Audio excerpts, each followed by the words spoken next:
No depoimento, Bolsonaro confirma a delação de Cid, confirma que tentou dar golpe de Estado, tentou fazer piada e saiu de lá com a certeza da condenação.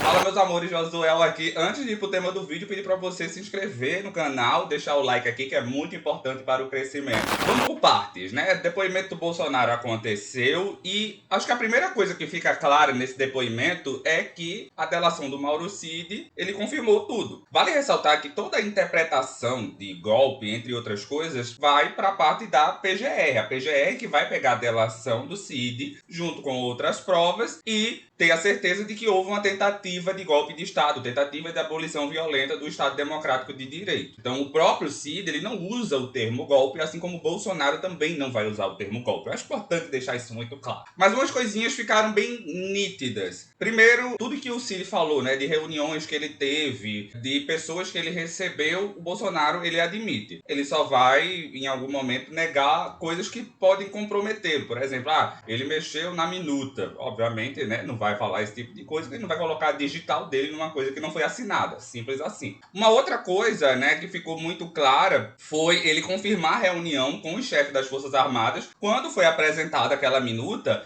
Isso vai contra o que o advogado falou um dia antes. Ele mostrou, eu até fiz um vídeo falando sobre isso aqui, ele mostrou um áudio do Cid no dia 8 de novembro, tentando passar a ideia de que Bolsonaro admitia a derrota e que ia acontecer a transição, que estava tudo certo. Só que isso foi no dia 8 de novembro, um dia antes saiu o relatório das Forças Armadas sobre as urnas eletrônicas, e ele vai se reunir com o chefe das Forças Armadas em dezembro, pedindo a ajuda deles para tentar um golpe de Estado. Inclusive, até a própria ação que ele fez junto com o PL, pedindo para impugnar o resultado da eleição, falando das urnas eletrônicas, também foi depois desse áudio. Então, assim, né, o advogado tentou desqualificar a delação do Cid, mas muito que o Cid falou foi corroborado pelo próprio Bolsonaro. Então, não tem para onde correr, né? E daí vai ter um momento onde o ministro vai falar da reunião, né? E essa reunião é até interessante que o Bolsonaro ele não vai lamentar o que foi dito na reunião. Ele vai lamentar a reunião ter sido gravada. E na reunião, que é uma reunião ministerial,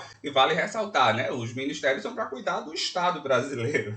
E ali foi mais de uma hora essa reunião, ela tá no YouTube, aí você acha super fácil. Eu deixei o link aqui na descrição se você quiser ir lá ver. Mas é uma reunião de mais de uma hora, onde o tema são as eleições, não são as atribuições que aqueles ministros teriam. Então, muito esquisito, né? Isso não deveria acontecer, mas aconteceu. Nessa reunião ele fala, né, que o Xandão tinha recebido 50 milhões, o Barroso e o Fachin também, mais 30 milhões cada, para fraudar a eleição, para eleger o Lula. E ele pergunta, né, embasado em que você falou isso? Ele, embasado em nada, né, eu não tenho nenhuma prova disso. Então deixa claro que ele estava mentindo, né, mentindo e acusando os ministros de crime. Uma outra coisa que vai me chamar a atenção também é que ele admite, né, que buscou meios. E tem uma fala interessante que ele vai dizer o seguinte, eu discordo que 64 foi um golpe. Ali naquele momento vários setores da sociedade concordaram para que houvesse aquela ação, além das Forças Armadas e do Congresso, e aconteceu. E daí, quando ele fala isso, né, que acha que 64 não foi golpe, que acha que não foi golpe porque vários setores da sociedade, além das Forças Armadas e o Congresso, estava pedindo, e a gente sabe que aquilo ali foi um golpe de Estado porque destituiu um governo democraticamente eleito e também instituiu um regime autoritário durante 21 anos no Brasil, ele admite que ele estava querendo fazer a mesma coisa. Ou seja, na visão dele, 64 não é golpe, e o que ele também estava querendo fazer não é golpe. Mas ele admite que o que ele estava querendo fazer era igual ao que aconteceu em 64. Ou seja, a cara nem treme. Tá ótimo, tá ótimo. Ele ia lá, ia pegar um governo democraticamente eleito, sem nenhuma prova, que ele admitiu que não tinha prova nenhuma, né, de fraude nas eleições, nas urnas e tudo mais. Ele só tinha convicção. Muita gente é presa por convicção no Brasil, né? Fica passada.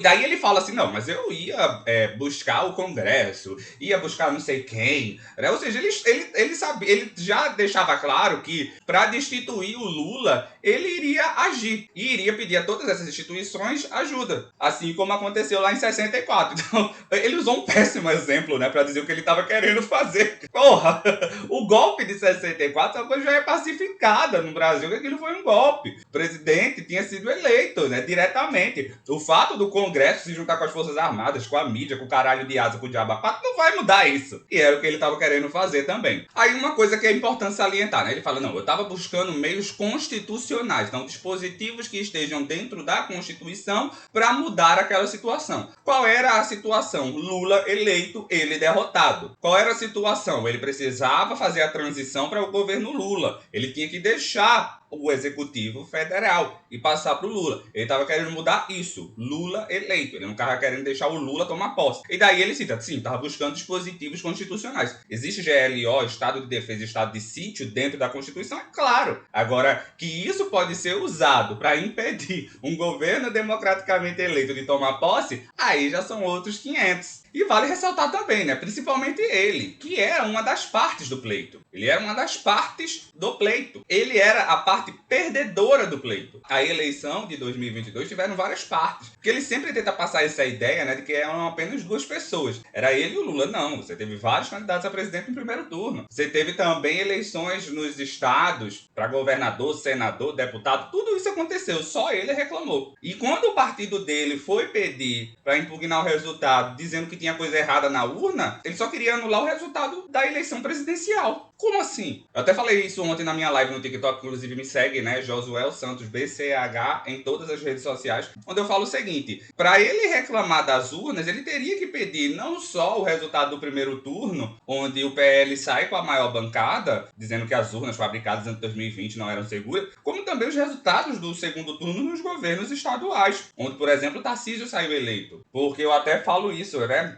A região onde Bolsonaro mais perdeu voto foi o Sudeste. Ele teve 1.300.000 votos a menos do que o que ele teve em 2018. Porque em 2018 ele foi eleito sem ganhar no Nordeste. Mas foi o Sudeste que deu mais voto ao Lula do que ao Haddad. E daí não pede para anular o resultado do Tarcísio? Coisa estranha, né? A gente sabe por quê. Então, quando ele admite esse tipo de ação, né, que eles estavam se movimentando para tentar impedir a posse do Lula, isso dialoga perfeitamente com o que a PGR está acusando ele. Tentativa de golpe de Estado, porque a lei deixa claro lá. Tentar destituir um governo democraticamente eleito. Tentativa de golpe. Cometeu o crime. Simples assim. Um outro aspecto que vai me chamar a atenção no depoimento do Bolsonaro é que ele estava muito falante. Assim como o Heleno, né? O Heleno ele não respondeu. Ele foi o cara que usou o direito de ficar em silêncio. Só respondeu as perguntas do advogado. Na hora de responder, ele decidiu falar demais, né? E usar o termo que não tinha clima para isso, né? E daí o advogado até interrompeu ele. Não, pelo amor de Deus, só para falar sim, não, né? Porque falar que não tem clima para fazer relatório de inteligência, desviando o foco, né? Para o qual aquela agência existe, aí é foda, né? E aí o Bolsonaro também falou muito isso, né? Ai, não tinha clima para isso, não tinha clima para aquilo. E o clima, né, que fica subtendido é justamente o clima para colocar o golpe em prática. Eles nunca vão usar esse termo, né, mas a gente sabe que o objetivo era impedir que o Lula tomasse posse, anular o resultado das eleições, entre outras coisas. Os advogados, eu acho que eles se sentiram bastante prejudicados, né, essa coisa do sim ou não. O próprio advogado do Bolsonaro também pede, né, para que ele seja mais objetivo nas suas respostas, e ele sempre tendo a necessidade de contextualizar demais. E a gente sabe, né, quando a pessoa está contextualizando muito, querendo explicar demais, ela acaba entregando muito mais do que se defendendo. Então foi isso que aconteceu com ele. Ficou muito claro ali que ele, após perder as eleições, moveu os pauzinhos para tentar impedir a posse do Lula. Isso lastreado em toda uma ação que ele teve para tentar descredibilizar as urnas eletrônicas, mantendo o povo nas ruas, para tentar, né, desestabilizar e ter uma justificativa para aqueles dispositivos constitucionais que ele estava querendo utilizar para impedir a posse do Lula. Aí, o que acontece, né? Esse comportamento do Bolsonaro, ele também acaba prejudicando ele politicamente, porque os apoiadores esperavam um embate e esse embate não acontece. Ele vai ficar acuado, ele vai fazer piadinha, né? Chamar o Alexandre de Moraes para ser vice. Perceba, o perseguido político pedindo, né, para o ditador ser vice com ele em uma chapa para a presidência da República. Não faz o menor sentido, né? Para que fazer graça? Você não está sendo perseguido? Qual é a narrativa que você está vendendo? Que você vive numa ditadura, que você é um perseguido político, que você está cara a cara com um ditador. Por que você está falando assim com ele? Por que você está fazendo piada? piada. E quando sobe no palanque, diz que tá lá fazendo isso pelo Clezão, né? Que ninguém nem lembra mais que é esse Clezão aí. Débora do Batom, que inclusive vai continuar presa, né? Eu acho que uma pá de cal, né, na condenação do Bolsonaro, que vai também fazer ele ter um saldo político menor, é ele chamar a galera lá do 8 de janeiro de maluco. Porque primeiro ele já tinha dito que não tinha prova, né? Então tudo que sustentou essa galera ali no meio das ruas, rezando pra pneu, na porta dos quartéis, e depois, no 8 de janeiro, depredando a sede dos três poderes, era uma mentira. Isso ficou claro ali. Então você aí, né, se você é um desses que foi lá pro 8 de janeiro, tá aí lascado agora, saiba que você tá lascado por conta de uma mentira. Esse cara enganou vocês o tempo todo e vocês agora estão aí, presos, vão perder 17, 14, sei lá quantos anos de vida aí na cadeia, porque acreditou em um picareta. Em um picareta que vende uma narrativa pra vocês que ele nunca conseguiu provar. Só ficou provado ali ontem que ele não aceitou a derrota pro Lula e usou vocês. Você foi usado. E o que você tem em retribuição é ele tentando se salvar, fazendo piadinha pra quem ele chama de ditador e chamando você de maluco. O Alexandre de Moraes é o ministro dele. Ele fala, né, meu ministro. Nossa, meu querido, meu amigo. E você